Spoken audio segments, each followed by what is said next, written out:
This Saturday marks 30 years since a shooting at Luby's rocked Central Texas. 23 people were killed, dozens of others injured. We begin tonight with an update to a story we've been covering for weeks. 4 Caldwell High School volleyball players have been indicted by a Milam County grand jury. All right, a little bit of sun actually peeking through out there. I know, I got my hair did, Matt, so just tell me some good news. We don't have any rain coming.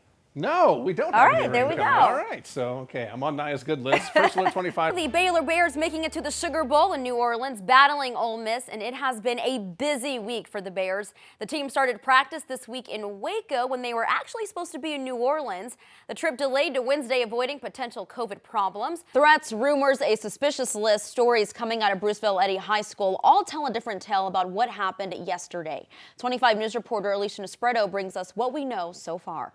A Central Texas nonprofit is working to build canes for veterans who are disabled, but what those canes are made out of might actually shock you. 25 News reporter Leah McNeil has this story that's positively Central Texas. McLean police are investigating after a shooting injured a man at an apartment complex this afternoon. More than 113,000 people in McLennan County are now fully vaccinated, but only 10% are people in the Black community. Now the Public Health District is partnering with community leaders to change that. 25 News reporter Andrew Lemparski joins us live with more on the efforts happening this weekend. Andrew? It's the season of giving, and Central Texas certainly committed to that statement after being canceled last year due to COVID-19. The McLean Children's Hospital is bringing back their annual toy drive. That's why you'll find 25 News reporter Leah McNeil. And Leah, I see there's lots of toys behind you under that tree, so how are donations looking? Niyah. All right, Leah, thank you. I'm sure those kids will certainly enjoy all of those donations. Doctors at McLean's make a living on miracles. That includes saving a little boy who was accidentally run over by someone backing out of a driveway and then spending weeks on life support. Our Austin Walker has this incredible story showing how doctors never gave up hope. There was a big scare at a small school this morning. A shooting threat found in a Falls County high school bathroom, leaving students sheltered in place for hours. And with that in mind, there's a lot to be on the lookout for while driving. 25 News reporter Austin Walker joins us live right off of I-35 in Austin. How's it looking from where you are? Airlines around the world canceling more than 2,000 Christmas Eve flights, about 400 of those in the U.S. Major carriers saying they're experiencing staffing shortages due to the Omicron variant.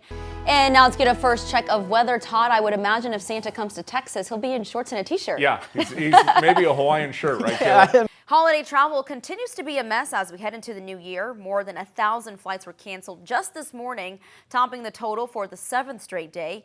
Many travelers are left stranded, many trying to rebook, but some people are reporting it's taking up to 20 hours just to speak to someone on the phone. TxDOT trucks out on the roads bright and early this morning, spraying a pre-treatment in preparation for potential freezing temperatures this weekend. Tonight, our Leah McNeil is live in Killeen. Leah, it's pretty warm right now. It's supposed to rain just a little bit. It seems a little bit uncharacteristic to be treating roads right now.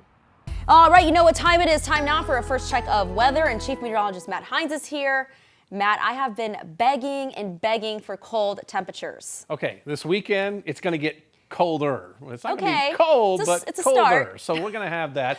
A major step for the Biden administration today, the president signing the $1.2 trillion bipartisan infrastructure package into law. Karen Chavers has more from the White House.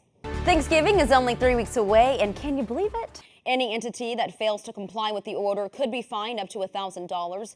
Already, several companies are saying they will follow the federal rules and keep their mandates in place. And I think the key here is going to be shopping early, but let's see what John Matarese says. A national supply chain and worker shortage is making preparations for the holidays much, much harder. Employees are stocking shelves for the Thanksgiving holiday.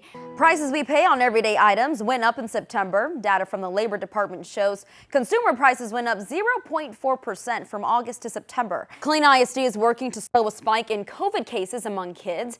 Since the start of the school year, nearly a quarter of all child COVID cases have been reported.